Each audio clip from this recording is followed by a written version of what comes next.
Hormuz के दलदल में ट्रंप प्रशासन इस कदर उलझ चुका है कि तबाही का हर आंकड़ा वॉशिंगटन को डरा रहा है। एक तरफ आसमान में कीट पतंगों की तरह गिराए जा रहे करोड़ों डॉलर के MQ-9 रिपर ड्रोन, तो दूसरी तरफ युद्धपोत USS अब्राहम लिंकन पर जवानों का डिप्रेशन और खूनी फ्रस्ट्रेशन। ऐसे हालात में सवाल उठ रहे हैं कि क्या हॉर्मुज के इस ट्रैप से बाहर निकलना अब अमेरिका के लिए नामुमकिन हो चुका है।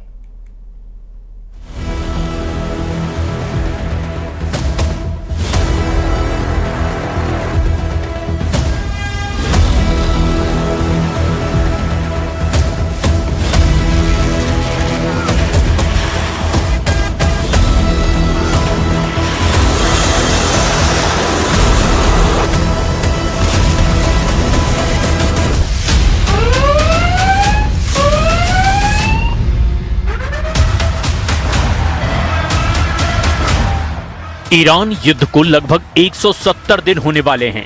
5 महीनों से ज्यादा की जंग में इस वक्त ट्रंप बुरी तरह से फंस गए हैं। एक तरफ हॉर्मुज पर ईरानी गदर है, तो वहीं दूसरी तरफ अमेरिका के बेहद महंगे और एडवांस MQ-9 ड्रोन को ईरानी सेना और हूथी लड़ाके कीट पतंगों की तरह हवा में मार रहे हैं। लंबी जंग से कराह रहे अमेरिकी सैनिक आपस में ही एक दूसरे पर खूनी हमले कर रहे हैं और खुदकुशी तक कर रहे हैं। ईरानी मीडिया तंजीम न्यूज और मेहर न्यूज ने दावा किया है कि अमेरिका का विमान वाहक युद्धपोत USS अब्राहम लिंकन जंग के मैदान से भाग रहा है, क्योंकि उस पर मौजूद 5000 अमेरिकी नौसैनिक भारी तनाव और डिप्रेशन का शिकार हो चुके हैं। फारस की खाड़ी और हॉर्मुज में इस वक्त 21वीं सदी का सबसे भीषण सैन्य दलदल बन चुका है। कूटनीतिक गलियारों में एक ही चर्चा है, हॉर्मुज के ट्रैप में डोनाल्ड ट्रंप का प्रशासन पूरी तरह उलझ गया है। ईरान के रणनीतिकारों ने साफ कर दिया है कि ये कोई 2-4 दिन की झड़प नहीं, बल्कि एक लंबी थका देने वाली जंग है।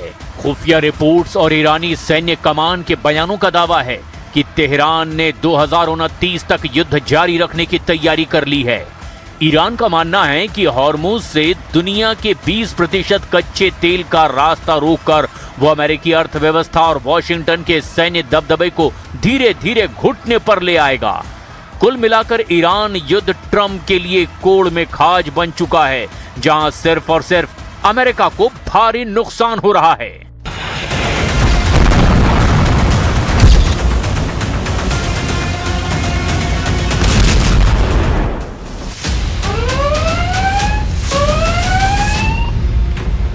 ईरान युद्ध अब हॉर्मुज की सरहदों तक सीमित नहीं रहा, बल्कि हॉर्मुज अब ईरान युद्ध में हार जीत का हाई पॉइंट बन चुका है। पूरा पश्चिमी एशिया इस वक्त युद्ध से पैदा हुए हालात को देखते हुए ईरान के खिलाफ डबल मोर्चा बनाने में जुटा हुआ है। पश्चिम एशिया में मौजूद अमेरिका की 8 मुख्य मिलिट्री बेस ईरान के हमलों और भीषण खतरों के बीच जंग करने को मजबूर हैं। एक तरफ फारस की खाड़ी में अमेरिकी युद्धपोत और ईरानी मिसाइलें आमने सामने हैं, तो दूसरी तरफ वॉशिंगटन और तेहरान के बीच बयानों का युद्ध अपने सबसे खतरनाक स्तर पर पहुंच चुका है। अमेरिकी राष्ट्रपति डोनाल्ड ट्रंप ने सोशल मीडिया पर दावा किया कि स्ट्रेट ऑफ हॉर्मुज पर अमेरिका का पूर्ण नियंत्रण हो चुका है, लेकिन ट्रंप के इन दावों की हवा खुद अमेरिकी अधिकारियों और अमेरिकी मीडिया ने ही निकाल कर रख दी। फारस की खाड़ी में चल रहा युद्ध अब उस मोड़ पर पहुंच चुका है जहां दुनिया की सबसे बड़ी सैन्य महाशक्ति अमेरिका को एक ऐसा झटका लगा जिसकी कल्पना पेंटागन के रणनीतिकारों ने भी कभी नहीं की थी। अमेरिकी वायुसेना का सबसे भरोसेमंद, सबसे अत्याधुनिक और घातक हथियार MQ-9 रिपर ड्रोन ईरान के आसमान और हॉर्मुज की हवाओं में मची तबाही का शिकार हो रहा है।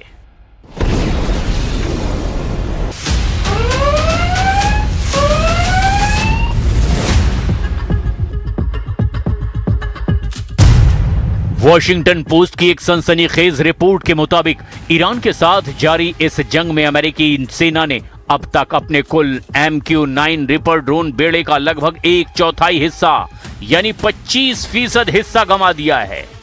आंकड़ों की भाषा में समझें तो कम से कम 45 महंगे रिपर ड्रोन या तो मार गिराए गए या फिर तकनीकी खामियों की वजह से क्रैश हो चुके हैं। ये नुकसान केवल एक ड्रोन का गिरना नहीं, बल्कि अमेरिका की 1 अरब 30 करोड़ डॉलर यानी लगभग 11,000 करोड़ रुपए से ज्यादा के सैन्य साजो सामान का धू धू कर जल जाना है। युद्ध शुरू होने से पहले अमेरिकी वायुसेना के पास करीब 165 और अमेरिकी मरीन कॉर्प्स के पास में 20 रिपर ड्रोन सक्रिय सेवा में थे। लेकिन इस जंग की आग इतनी भीषण रही कि महज कुछ महीनों के भीतर ही अमेरिकी एयरफोर्स की फ्लीट घट करके मात्र 135 के आसपास रह गई। पेंटागन के लेफ्टिनेंट जनरल डेविड टैबर ने अमेरिकी सीनेट में अपनी गवाही के दौरान इस भारी नुकसान पर गहरी चिंता जाहिर की। लेकिन सवाल ये उठता है कि दुनिया का सबसे हाईटेक माना जाने वाला ये हंटर किलर ड्रोन इतनी आसानी से निशाना कैसे बन गया? पहला कारण, उड़ान की गति और ऊंचाई। MQ-9 रिपर एक प्रोपेलर चलित ड्रोन है।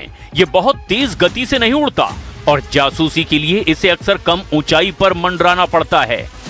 ईरान के पास मौजूद अत्याधुनिक सरफेस टू एयर मिसाइल यानी SAM डिफेंस सिस्टम और इलेक्ट्रॉनिक वॉरफेयर यूनिट्स के सामने ये धीमी गति का ड्रोन एक सॉफ्ट टारगेट यानी आसान शिकार साबित हुआ। दूसरा कारण, संचार का टूटना। अधिकारियों के मुताबिक सभी 45 ड्रोन मिसाइलों से नहीं गिराए गए।